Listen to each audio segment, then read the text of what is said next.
So to me, discrimination is any unfair treatment of someone because of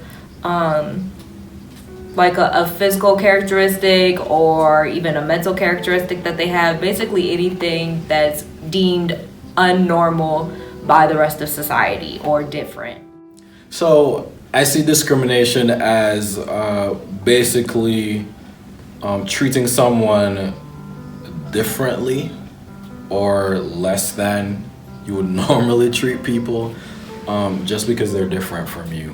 Discrimination to me is usually an unjust treatment or prejudice against a group of people or a certain individual, usually based on like sex or religion or gender, or just honestly just putting someone down. Either you don't like them because there's a certain quality about them or something like that. Discrimination to me is when like people don't include or don't treat other people equally just because of how they look or what gender they are or what they believe in.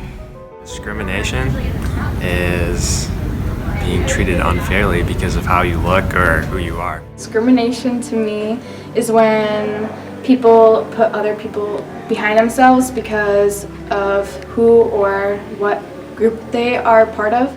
Discrimination is singling somebody out because you have more social and political control than them. It can be many different kinds of forms. It can be outright rejection of where they may not let you stay at a restaurant or at a hotel facility. It may be bullying of where they harass you. Would be a form of discrimination.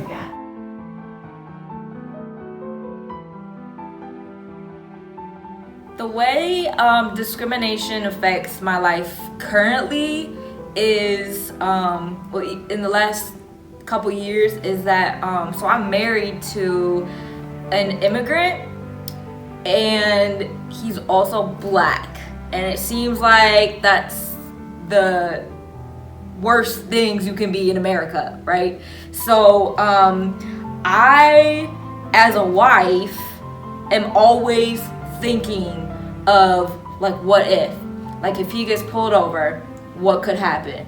Because as a black man in America, like, they don't know that he's not from the United States. They don't know that he's not African American. So like, he's not like used to these things, and it really doesn't matter. Like, when you come in contact with police, you just never know what's gonna happen. My kids, I'm gonna have to train them what to say when they come across a police officer and how to act and how to deal with bullying in school. With kids are probably gonna call them the N-word, and how am I as a mother gonna have to react to that? And I gotta prepare my kids, my son, for that. I personally experienced discrimination when I was invited to the table at organizations, but it felt more like I was there for the picture. I was there to make up numbers so that they could say they had a young black male on their panel or on their board or whatever. I think the most common example that you see now in high school is usually people being excluded from friend groups, or just because based on a certain attribute of that person. But if you go out in the real world, it gets a lot more complex on how people are being discriminated from, like, either nowadays you a lot to see because of their race, sometimes from their gender, on certain like teams you can also see. So I've been discriminated against before. When I was younger, people would always come up and make racial gestures at me. And one time at Family Fair, I got patted down because I was Asian and they thought I was shoplifting. You just see it in your everyday life, and then being part of the LGBTQ community. Like, I'm Catholic, so growing up in that society and like being told certain things about how I should be, how I shouldn't be, it just reflects into my life and like the groups that I'm in, just because we, like, as Catholics, we don't believe in that kind of thing, and me being part of that group, I face a lot of discrimination. So I have the straight passing privileges, which are nice sometimes, but there are a lot of people out there who are just like, hey, we don't like the fact that you're gay. And you're kind of like, I don't know, I don't get it. But people just don't like people who are different. And, you know, it's one of those things that I didn't experience a lot of discrimination on it. And just for the record, I am transgender. So I didn't experience a lot of discrimination. I transitioned when I was older. And part of that was because I was confident in who I was.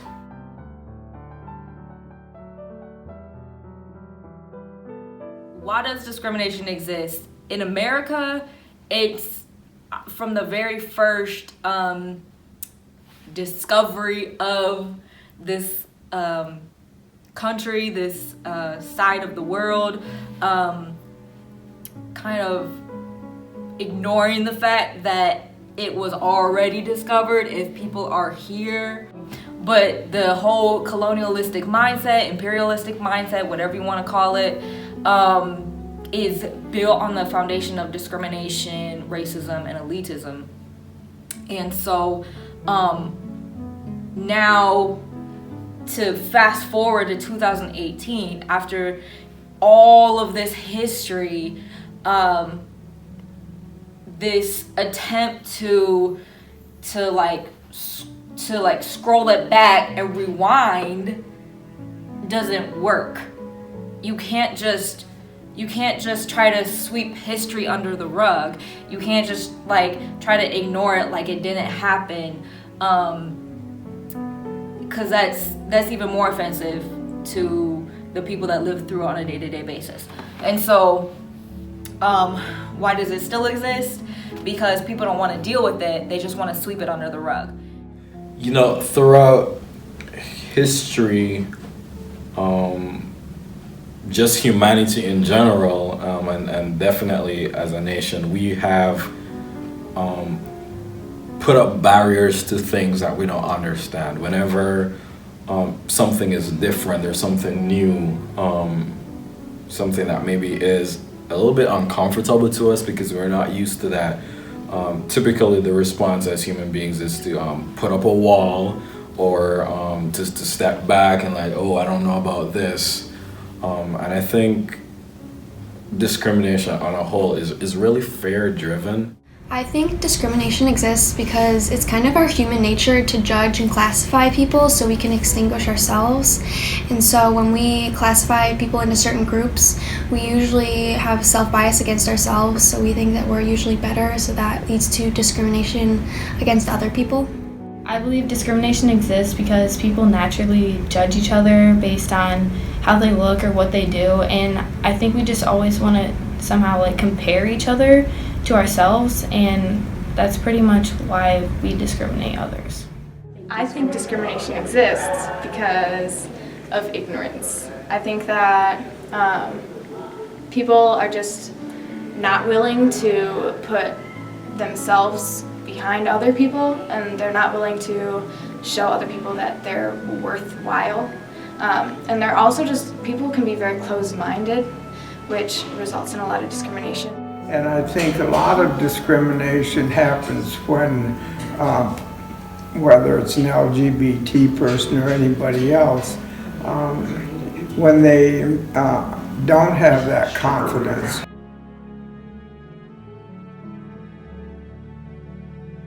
So if this is ever gonna change, we really have to switch up our table. And I mean that in two different ways. So, like I mentioned before about me not feeling like I had a voice at the table or a seat at the table, that table is the place or the group of people that makes decisions. So if you are a person that has the authority or the privilege to make decisions, I want to challenge you to invite people who aren't like you, whether that's skin color, economic class, gender, race,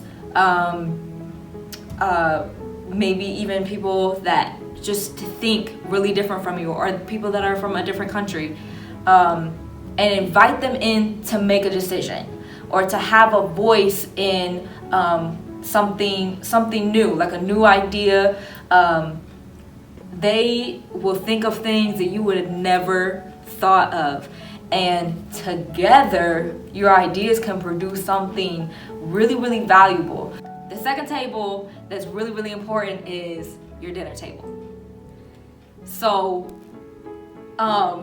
in my household growing up, I was adopted into a white family, and so I remember as a teenager, I hung around with a lot of different people, and sometimes I would bring somebody over, and it would be the very first time they'd ever sat at a dinner table with a white family, and they would sit there like super awkward, not knowing what to do. But you know what? We all learned from the experience, and I loved hearing their feedback. And then, I would be over at their house at their dinner table and getting to know them and their family and their customs and how their culture works. And so it's really as simple as that. It's really as simple as having a meal together, building a relationship with someone different, just getting to know them, getting to know what their life is like, can really, really broaden your view and your perspective of the world. How can we as a society change racism or combat racism? I think a huge part of that is at its core valuing people. At the end of the day, there's a lot that we have in common. We all want to live a successful life. We all want health, wealth, prosperity. So recognizing that there is a lot that does unite us. There is a lot that we do have in common. I believe we can end discrimination by just including others, no matter what they believe in or what they think or what they look like, because we may naturally see the differences in people, but we can always try our hardest to include others and try to see each other equally. If they aren't the person that you believe in, like if they're part of a group that you don't believe in, just still be nice. Like, you don't need to put somebody down because of who they are. You don't need to cut them off or just be mean to them because of what kind of group they're associated with. So love each other, and if you see the hatred, call it out, man. But even in addressing that, or maybe if you were righting those wrongs that historically as a country we have systematically discriminated against certain people groups, but I think a huge part of that is allowing people to share their story. What happens when you're in a relationship and one party has routinely broken down your trust in them? That doesn't just change overnight.